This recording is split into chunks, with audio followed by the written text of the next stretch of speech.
Assalamualaikum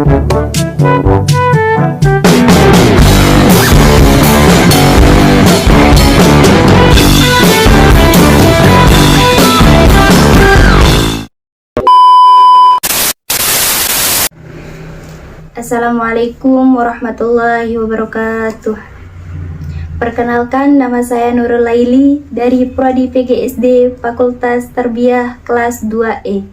Baik, pada hari ini saya akan menjelaskan pelajaran sains atau IPA tentang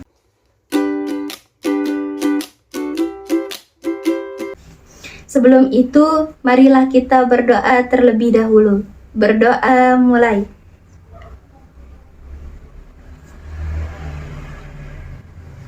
Berdoa selesai. Lingkungan tempat hidup hewan dan tempat hidup tumbuhan. Sebelum itu, kita harus mengetahui dulu, apa sih itu lingkungan tempat hidup? Lingkungan tempat hidup adalah tempat tinggal atau tempat berlangsungnya kehidupan suatu makhluk, seperti tempat untuk beristirahat, tidur, makan, dan mandi.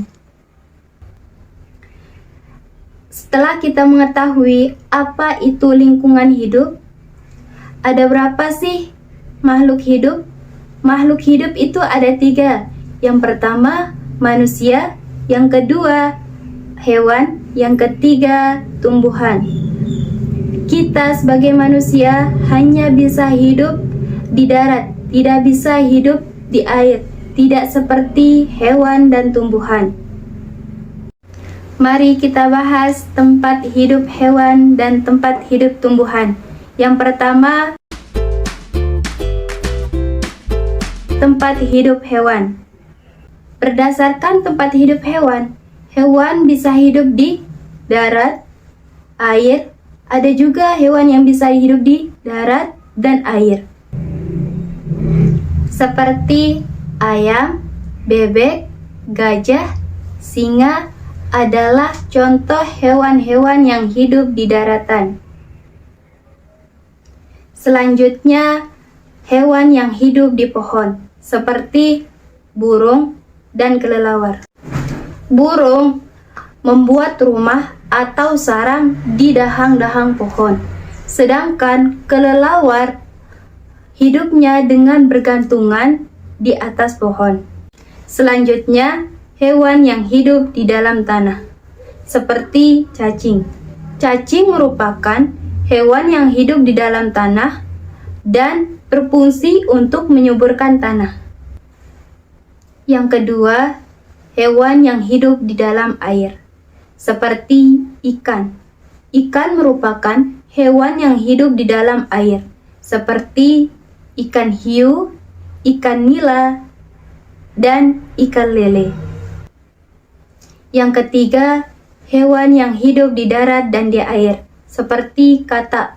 Katak merupakan hewan yang hidup di darat dan di air.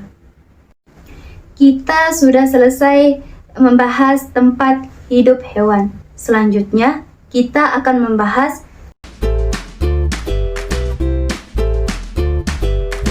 tempat hidup tumbuhan. Itu ada 2, ada yang di darat, ada juga yang di air. Contoh tumbuhan yang hidup di darat seperti pohon mangga, pohon kelapa, dan jambu air. Dan contoh tumbuhan yang hidup di air seperti kacang bondoy dan bunga teratai. Akar dari kacang bondoy dan bunga teratai itu berada di dalam air, sedangkan daun atau bunganya itu berada di atas air. Selanjutnya, ada juga tumbuhan yang hidup di atas batu, seperti lumut. Lumut merupakan tumbuhan yang hidup di atas batu. Baik, hanya itu yang dapat saya jelaskan. Kurang dan lebihnya saya mohon maaf. Wallahu muwaffiq wal hadi ila sabili rasyad. Assalamualaikum warahmatullahi wabarakatuh.